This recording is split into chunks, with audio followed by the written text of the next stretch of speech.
Hello everyone. In this session of CCNA series, I'll discuss wireless security protocols. Wireless networks allow devices to connect and communicate without the need of physical cables, using radio waves to transmit data. They enable various devices such as smartphones, laptops, tablets, printers, and other wireless enabled equipments to connect to the internet or communicate with each other. The enormous benefit of the internet and the Wi-Fi networks are not secret to anyone. It is also necessary to be aware of the risk that this wireless technology implies for our own personal data security.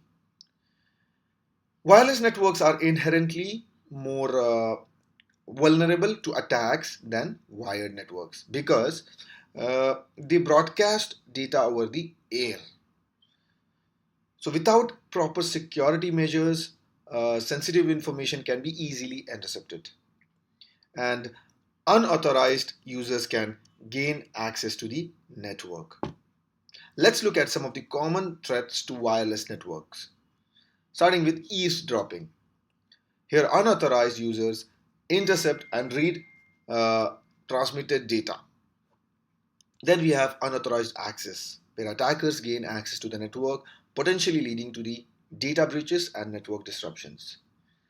Then we have one of the most known one, man-in-the-middle attack, where attackers intercept and alter communication between two parties without their knowledge. Then we have denial of service attack or DDoS attack, where attackers flood the network with traffic to disrupt the service. To combat these threats, various wireless security protocols and best practices have been developed. Wireless network security protocols are essential for protecting data transmitted over the wireless networks. So here are some of the wireless security protocols: WEP, WPA, WPA2 and WPA3. We will go and have a brief overview of these protocols in little detail in the upcoming slides. Starting with WEP, also known as Wired Equivalent Privacy, or WEP, developed in 1997, is a security protocol that was part of the original IEEE 802.11 standard, designed to provide a wireless LAN with a level of security and privacy comparable to what is usually expected of a wired LAN. So it was designed to protect wireless communication from eavesdropping and to prevent unauthorized access to the network. Its goal is to secure wireless communication by encrypting it and preventing cyber attacks. It uses RC4 stream cipher for encryption. So WEP encrypts traffic using 64 or 128-bit encryption keys. It uses static keys, which means that each authorized system on the same network receives and exchanges encrypted messages using the same key. But its security is very low and vulnerable to numerous security flaws and easily cracked. So it is no longer recommended to use WEP in any wireless network.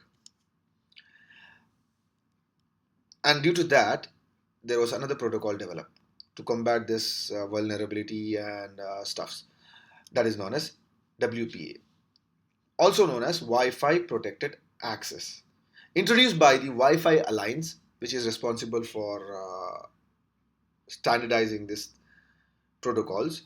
It was introduced by Wi-Fi Alliance in 2003, and it is a protocol developed to address the weakness of the WEP protocol, its predecessor, and to provide stronger data protection and network access control. It enhances wireless network security by improving data encryption and user authentication compared to WEP. It uses TKIP, Temporal Key Integration Protocol, to enhance encryption, which generates a new key for each packet transmitted over the network. So when key changes each time, so attacker will have less information available to them, right? So which will make it more difficult for them to hijack a data package, because every time the key will be different. It supports the use of 802.1x for authentication and can use a pre-shared key PSK for simple configurations.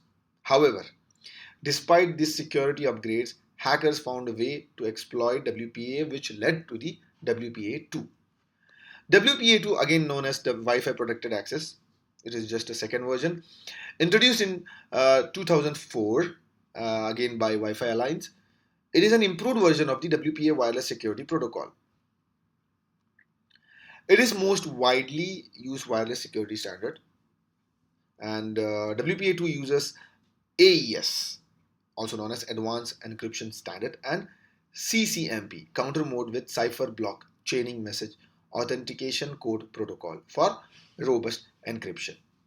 But again, due to some of the vulnerability attacks, just crack, the new one was developed called WPA3, which is the latest and the most secure of the Wi-Fi protected access security protocols.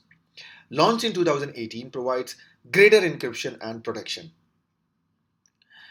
It leverages strong encryption by AES well along with the GCMP, also known as Galois or Counter Mode Protocol. It also uses Protected Management Frames (PMF) to secure important 802.11 management frames between APs and the clients. This is used to prevent malicious activity that might spoof or tamper with BSS operations. WPA3 uses individualized data encryption to improve the security and privacy of the Wi-Fi networks. Each data transmission is encrypted using its own unique encryption key. To sum up, I would say WPA is an outdated Wi-Fi security protocol that you should avoid. WPA is a replacement of WEP and uses stronger encryption, and currently WPA2 is the dominant wireless security protocol. Most of the current devices, including smartphones, laptops, wireless routers, have a built-in support for WPA2. Even though WPA3 is the most advanced security protocol, but it has not yet spread as wide as WPA2, mostly due to compatibility issues with the old devices. So, with that, I would say I would like to highlight two more important stuff, that is WPA authentication methods. WPA include two primary authentication methods to secure wireless networks. All the three different WPA versions support the two client authentication mode, that is PSK and 802.1x. PSK is also known as WPA-Personal. This method is designed for home and small office networks. It uses a shared secret key known as pre-shared key, which is manually configured on both wireless client devices and AP. The pre-shared key is normally kept confidential so that unauthorized users have no knowledge of it. Whereas 802.1x, also known as WPA-Enterprise, this method is designed for larger organization. WPA for smaller office or personal use, but 802.1x is for larger enterprises. So WPA Enterprise is for enterprises that use a radius server to authenticate users individually. It uses radius, right, server. Enterprise mode uses the more advanced EAP, also known as Extensible Authentication Protocol, and utilizes an authentication server and individual credential for each user or device. Enterprise mode is best suited for companies and big businesses. That's it for this session. Thank you for watching. If you have any queries, please do contact me by email and I'll be glad to help you guys. Thank you.